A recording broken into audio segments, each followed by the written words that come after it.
সত্যি আসলে খুব খারাপ অবস্থা ফেনীতে। ঠিক এভাবেই মোহাম্মদ সাইফুদ্দিন নিজের অফিসিয়াল ফেসবুক থেকে ছোট একটি ভিডিও বার্তা দিয়েছেন, যেখানে তিনি ফেনীকে বাঁচাতে বলেছেন, তাকে বাঁচাতে বলেছেন, ফেনী সহ বন্যা কবলিত এলাকার মানুষদের বাঁচাতে বলেছেন। ভয়াবহ বন্যার কবলে ফেনী, নোয়াখালী সহ দেশের অন্তত 10টি জেলা। এরই মধ্যে মৃত্যুর ঘটনা ঘটেছে বেশ কয়েকটি জায়গায়। কত মানুষ যে ভেসে কোথায় চলে গেছে তাদের কোনো সন্ধান নেই।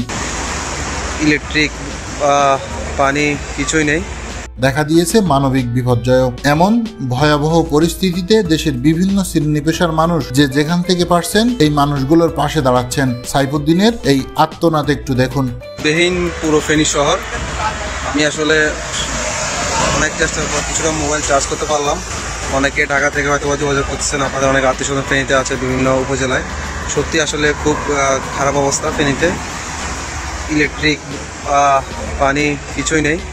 আপনারা একটু চেষ্টা করবেন অনেক কিছু করার জন্য। আর জানি না কতক্ষণ থাকবে, মোবাইলের চার্জ শেষ হয়ে আসতেছে, দোয়া করবেন।